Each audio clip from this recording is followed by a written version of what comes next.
गा गा म ग म रि म ग रि स नि रि स प म ग म थ म ग रि स नि रि स ग म सा नि स ध नि म द ग म रि ग स नि स द नि स म ग ग नि स प म म ग सा नि स ग म ग रि नि ग म म ग ग म ग ग ग म रि ग नि रि म ग रि स प म द म नि ധ നി മ. ഹരിശരണം. മേൽപ്പത്തൂർ ഭട്ടതിരിപ്പാട് ശ്രീമദ് നാരായണീയത്തെ ഗുരുവായൂരപ്പൻ്റെ സന്നിധിയിൽ വെച്ച് ആത്മാർത്ഥമായി ഉപാസിച്ച് ഭഗവത് കഥകളും സ്തോത്രങ്ങളും കീർത്തനങ്ങളും പാടുകയും കേൾക്കുകയും കേൾപ്പിക്കുകയും ചെയ്യുക എന്നുള്ളത് നമുക്ക് മനഃശാന്തിക്കും രോഗശാന്തിക്കും ഏറ്റവും പ്രധാനപ്പെട്ട സിദ്ധ ഔഷധമാണ് എന്ന് ബോധ്യപ്പെടുത്തുകയാണ് നാരായണീയത്തിലൂടെ ചെയ്തിരിക്കുന്നത്. നമുക്ക് എന്തെങ്കിലും തരത്തിലുള്ള വിഷമങ്ങളും പ്രയാസങ്ങളും ഉണ്ടെങ്കിൽ, ഏതൊക്കെ തരത്തിലുള്ള ബുദ്ധിമുട്ടുകളുണ്ടായാലും വിശ്വപീഡാപഹത്തി നിശേഷാത്മാനമേനം ഗുരുപവനപുരാധീശമേവാശ്രയാമ എന്ന് പ്രാർത്ഥിച്ചുകൊണ്ടാണ് ഇവിടെ നാരായണീയം ആരംഭിക്കുന്നത് തന്നെ. നാരായണീയത്തിൻ്റെ മഹത്തായ സന്ദേശം അത് നമുക്ക് ഉൾക്കൊള്ളാൻ പറ്റുക എന്നുള്ളത് ജന്മാന്തര ഒരു സുകൃതമാണ്. ഗുരുവായൂരപ്പൻ്റെ ഒരു കാരുണ്യം കൊണ്ട് മാത്രമാണ് നമുക്കത് ഏറ്റെടുക്കാൻ സാധിക്കുന്നത് തന്നെ. ആയുസ്സും ആരോഗ്യവും സൗഖ്യവും ഒരുപോലെ നമുക്ക് കിട്ടാനായിട്ട് ശ്രീ ഗുരുവായൂരപ്പൻ്റെ ശ്ലോകങ്ങളും ദശകങ്ങളും ശ്ലോകങ്ങളും നമുക്ക് ഗുരുവായൂരപ്പൻ്റെ സന്നിധിയിൽ സമർപ്പിക്കാവുന്നതാണ്. ഭഗവത് കഥകളും കേൾക്കുകയും പാടുകയും കേൾപ്പിക്കുകയും ചെയ്യുന്നത് ഈ കലിയുഗത്തിൽ അത്യന്താപേക്ഷിതമായൊരു ഘടകം തന്നെയാണ്. നമുക്ക് ഭഗവാന്റെ ഒരു കാരുണ്യം എന്ന് പറഞ്ഞാൽ, ഞങ്ങൾ വെളുത്താട്ട് വെച്ചിട്ട് കേശവൻ തിരുമേനി, പാലക്കാട്ടത്തെ തിരുമേനിയെ പരിചയപ്പെട്ടു. അങ്ങനെ ഞങ്ങളെല്ലാ വർഷവും അവരുടെ പരിപാടിയൊക്കെ അമ്പലത്തിൽ ഉണ്ടാവാറുണ്ട്. വെളുത്താട്ട് പറൂര് ആ ക്ഷേത്രത്തിൽ ഉണ്ടാകുമ്പോൾ ഞങ്ങളത് പാരായണം കേൾക്കാനും ആസ്വദിക്കാനും പാട്ടുകളൊക്കെ ആസ്വദിക്കാനും, തിരുമേനിയുടെ പാട്ടുകൾ, കേശവൻ തിരുമേനിയുടെ പാട്ടുകൾ അതിമനോഹരമാണ്. ഭഗവാൻ നമ്മുടെ അടുത്തേക്ക് വരുന്ന പോലെയാണ് അത്. അതുപോലെ തന്നെ അദ്ദേഹം ഞങ്ങളുടെ ഉണ്ണിക്കണ്ണനെ ഒക്കെ ആക്കി, അങ്ങനെ ഞങ്ങളുടെ കുട്ടികളെയൊക്കെ ഉണ്ണിക്കണ്ണനൊക്കെ ആക്കി അവിടെ അങ്ങനെ ഇതാക്കി നല്ല രസമായിരുന്നു.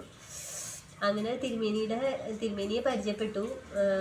ഞങ്ങൾക്ക് വീട്ടിൽ ഞങ്ങളുടെ പെരവാർപ്പിന് സപ്താഹമായിട്ട് നടത്തി, നാരായണീ സപ്താഹം അല്ല ചോദിച്ചേട്ടാ. ഞങ്ങൾ 3-4 പ്രാവശ്യം നടത്തി. അങ്ങനെ മൂന്നാമത്തെ മോനുണ്ടായപ്പോൾ വേദവ്യാസ് അവന് ഒരു 30 ദിവസമായപ്പോൾ ഞങ്ങൾ നാരായണീയ സപ്താഹമായിട്ടാണ് വീട്ടിലേക്ക് അങ്ങനെ സപ്താഹമായിട്ട് നടത്തിയത്. വീട് പെരവാർപ്പ് അങ്ങനെയാണ് നടത്തിയത്. അങ്ങനെ ഒരു 3-4 വർഷം നാരായണീയ സപ്താഹമായിട്ട് വീട്ടിൽ നടത്താനൊരു ഭഗവാന്റെ കാരുണ്യം കൊണ്ട് അങ്ങനെ സാധിച്ചു.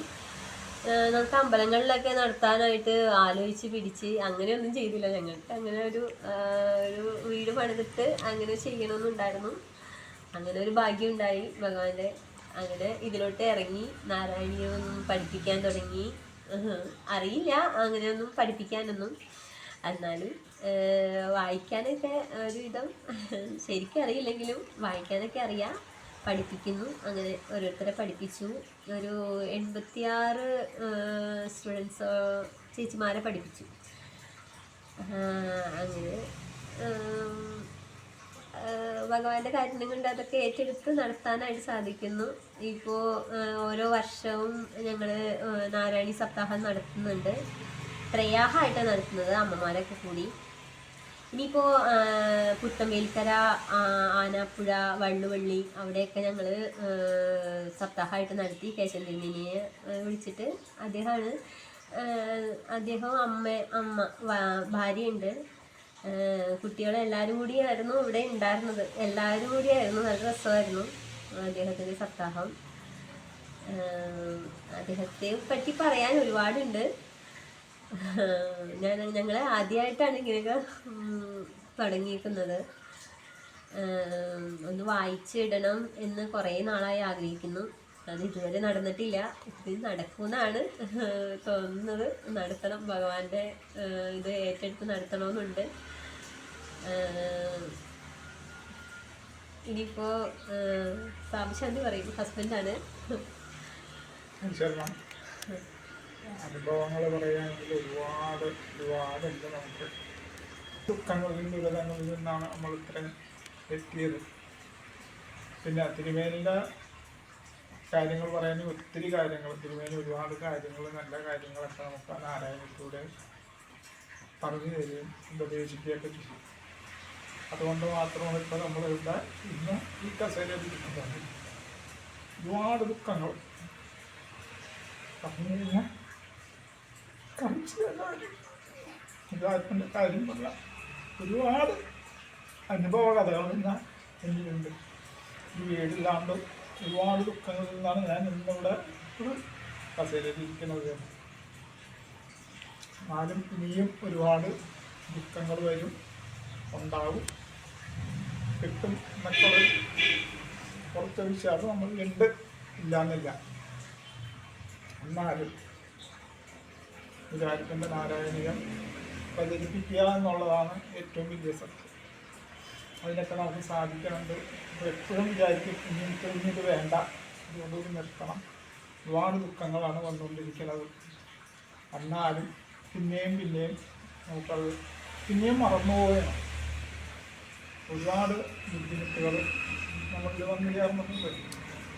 പലരിൽ നിന്നും അതേപോലെ തന്നെ സാമ്പത്തികമായിട്ടും ഒക്കെ ഒരുപാട് ബുദ്ധിമുട്ടുകൾ അനുഭവിച്ചിട്ടുണ്ട്. ഇപ്പം എന്ന് വെച്ചാൽ എന്നാലും വലിയ ബുദ്ധിമുട്ടുകളൊന്നുമില്ല. എന്നാലും പൂജകളും ഓരോ കാര്യങ്ങളിലും ഓരോ ദിവസവും ഓരോ ഭക്തന്മാരുടെ ഇതിലൊക്കെ നമുക്ക് ദുഃഖങ്ങളാണ്. ഓരോരുത്തരുടെ ദുഃഖങ്ങൾ കാണുമ്പോൾ നമ്മൾ വിചാരിക്കും നമുക്കുള്ള ദുഃഖങ്ങളൊന്നുമല്ല. എന്നാലും നാരായണീയം എന്ന് കേൾക്കുമ്പോൾ മനസ്സിനൊരു സന്തോഷവും. ഇവിടെ തന്നെ ഒരുപാട് അനുഭവങ്ങളുണ്ട്. ഒരവാർത്ത നടക്കാനായിട്ട് പെരവണി തീരാഞ്ഞിട്ട് 10 പൈസ കയ്യിലില്ല. എന്നാലും ഓരോരുത്തരായിട്ട് 3 ലക്ഷം 4 ലക്ഷമൊക്കെ ആയിട്ട് തന്നു. എന്നാലും സപ്താഹം മുടക്കരുതെന്നുള്ള വാശിയിൽ തന്നെ സപ്താഹം നടത്തി. അത് തിരുമേനിയുടെ ഒരു അനുഗ്രഹമാണ് നമുക്കത് ഏറ്റവും വലുതായിട്ടുണ്ടായി. അതേപോലെ തന്നെ ഗുരുവായൂരപ്പൻ്റെ അനുഗ്രഹം അതും പറഞ്ഞറിയിക്കാൻ തന്നെ പറ്റി. ആചാര്യൻ എന്ന് പറഞ്ഞാൽ ആചരിച്ച് കാട്ടുന്നതാണ് ആചാര്യൻ. ആചാര്യൻ്റെ പ്രവൃത്തികളും ആ പൂജകളും നമ്മളുടെ ഒരു മനസ്സും കാരണം ഇത്രയൊക്കെ എത്താൻ പറ്റിയിട്ടില്ല. നാളത്തെ കാര്യം എന്താണെന്ന് നമുക്കറിയാൻ പറ്റില്ല. കിട്ടുന്ന സമയങ്ങൾ ഓരോ ഭക്തന്മാരോടും ഞാൻ പറയുന്നത് നാമം ജപിക്കുമെന്ന് പറയാറുള്ളൂ. പൂജകളും ഹോമങ്ങളും ഒക്കെ കുറച്ചൊക്കെ മാറ്റി വയ്ക്കുക. അതേപോലെ തന്നെ നാമം ജപിക്കാൻ കൂടുതലും മുന്നോട്ട് വരിക. ഒത്തിരി അമ്മമാർ ഇന്നും കൂടി വന്നോളൂ ഓരോ ദുഃഖങ്ങൾ പറഞ്ഞിട്ട്. അപ്പോൾ അവരെയൊക്കെ ആശ്വസിപ്പിച്ച് പറഞ്ഞു വിടുക എന്നുള്ളതാണ് നമ്മുടെ. ഒത്തിരി പേര് വരാറുണ്ട്. ക്ഷേത്രത്തിലായാലും നാമജപത്തിനാണ് മുൻതൂക്കം കൊടുക്കാറ്. ഹോമങ്ങളും പൂജകളൊക്കെ കുറവാണ് ചെയ്യണത്. 10 പൈസ ആൾക്കാരിൽ നിന്ന് വാങ്ങിക്കുക, പാരിതോഷികം വാങ്ങിക്കുക, അങ്ങനെയുള്ള ചടങ്ങുകളൊന്നും നമ്മൾ ചെയ്യാറേ ഇല്ല. എന്നാലും ഭക്തജനങ്ങൾ നമ്മളുടെ കൂടെയുണ്ട്. അവരുടെ നാമജപമാണ് നമ്മുടെ ശക്തി. നാമജപത്തിൽ ഒട്ടും മായം കലർന്നിട്ടില്ല. മറ്റുള്ള സാധനങ്ങൾക്കൊക്കെ മായം. മനുഷ്യരെ ഒരു കാര്യം നമുക്ക് വിശ്വസിക്കാനും പറ്റില്ല. ദേവൻ്റെ കൂടെ അടുക്കുക, നാരായണനെ പ്രചരിപ്പിക്കുക, പഠിക്കുക, അവരെയൊക്കെ നമുക്ക് ഭക്തിമാർഗത്തിലൂടെ കൊണ്ടുവരിക എന്നുള്ളതാണ് എൻ്റെ ഒരു പക്ഷം. ഹരിശരണം.